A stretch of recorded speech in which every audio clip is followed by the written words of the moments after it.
హృదయపూర్వక నూతన సంవత్సర శుభాకాంక్షలు. ఈరోజు దేవుడు మనకిస్తున్నటువంటి వాగ్దానం, నీ దేవుడైన యెహోవా కన్నులు సంవత్సరాది మొదలుకొని సంవత్సరాంతం వరకు ఎల్లప్పుడూ దాని మీద ఉండును. దేవుడు మనతో ఈ యొక్క ఉదయకాల వేళ చెప్తున్న మాట, ఆయన కనులు మన మీద ఈ సంవత్సర కాలం అంతా నిలిచి ఉంటాయని దేవుడు వాగ్దానం ఇస్తున్నాడు. ఏ విషయానికి అధైర్యపడవద్దు. గతించిన సంవత్సర కాలంలో ఏ విషయాల్లో అయితే మరి ఆశీర్వదింపబడక జరగక కార్యాల కొరకు ఎదురు చూస్తూ ఉన్నారో అవన్నీ కూడా దేవుడు ఈ సంవత్సర కాలంలో జరిగించాలని హృదయపూర్వకంగా దేవుని కృప మనందరి మీద ఉండాలని ఆశిస్తూ ఉన్నాను. అలాగే ఈ ఉదయకాల వేళ ఈ నూతన సంవత్సరం ప్రవేశించి ఉండగా ఈ నూతన సంవత్సరపు ఆశీర్వాదాలు మనందరి జీవితంలో స్థిరపరచబడాలని ఒక చిన్న ప్రార్థన చేసుకుందామండి. నాతో కూడా ఏకీభవిస్తారా?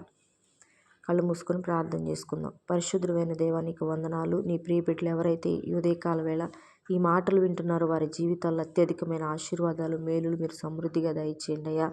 ఏ విషయాల కొరకు వారిని ఎదుట కనిపెట్టుకొని హృదయపూర్వకంగా నీ వైపు చేతులెత్తి నీవే దిక్కని ప్రార్థిస్తున్నారో వారందరి జీవితంలో తండ్రి, కుమార, పరిశుద్ధాత్మ నామంలో ప్రతి కార్యము జరిగించండి అయ్యా. నీ ప్రియులైన వారికి నాయన నీ మేలులు అత్యధికముగా ఇవ్వండి నాయన. ఏ విషయాల కొరకు నాయన నీవే సహాయముగా నిలబడి ఉన్నావో ఆ విషయాలను బట్టి వారు నీకు కృతజ్ఞతాస్తుతులు చెల్లించుకుంటూ ఈ నూతన సంవత్సరంలో వారి యొక్క జీవితాన్ని నీలో అంటుకట్టబడి ఇంకనూ ఫలించినట్లు సహాయం చేయమని, ఈ ఉదయకాలపు ఆశీర్వాదాలు మా అందరి కుటుంబాల్లో ఉంచమని మా ప్రభువును ప్రియ రక్షకుడైన యేసయ్య పరిశుద్ధ నామములో ఈ ప్రార్థనలన్నీ అడిగి వేడుకొని పొందుకుంటున్నాము పరమ తండ్రి. ఆమేన్.